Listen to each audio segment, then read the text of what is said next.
तामाको भाँडामा राखेको पानी पिउनुका फाइदा के कस्ता छन् त? यसै विषयमा आज हामी चर्चा गर्दैछौँ।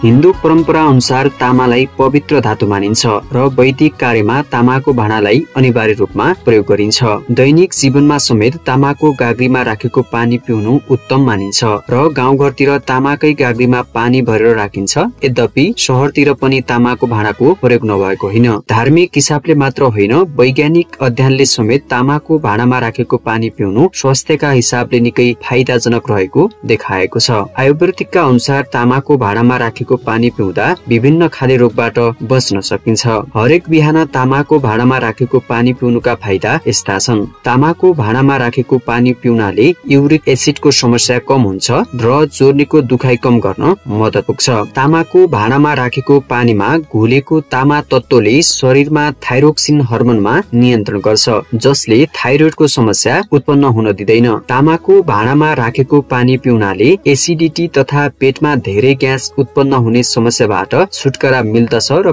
पाचन क्रिया पनि सुध्रिन्छ। तामाको भाँडामा कम्तीमा पनि 8 घण्टासम्म राखेको पानी नियमित रूपमा पिउनाले रक्त अल्पता जस्ता समस्या पनि कम हुन्छन्। तामाको भाँडामा राखेको पानी पिउनाले कोलेस्ट्रोलको समस्या कम हुन्छ र मुटु स्वस्थ राख्न सहयोग पुग्छ। त्यसैले मुटुका रोगीहरूका लागि तामाको भाँडामा राखेको पानी नियमित रूपमा पिउनु फाइदाजनक हुन्छ। तामाको भाँडामा राखेको पानीमा पर्याप्त मात्रामा एन्टिअक्सिडेन्ट पाइन्छ। यसले शरीरमा क्यान्सर प्रतिरोधी क्षमताको विकास गर्नुका साथै छिट्टै बुढ्यौलीका लक्षण देखिने समस्या पनि कम हुन्छ। शरीरको ओजन कम गर्न पनि यसले मद्दत गर्छ। तामाको भाँडामा राखेको पानीमा ब्याक्टेरिया प्रतिरोधी गुण पाइन्छ, जसले पानीमा भएका जीवाणु नष्ट गर्छ। त्यसैले तामाको भाँडामा राखेको पानी पिउनाले कमलपित्त, आउँ जस्ता रोगको खतरा कम हुन्छ। तामाको भाँडामा राखेको पानीमा पाइने लवणका कारण कपाल झर्ने समस्याबाट पनि बच्न सकिन्छ।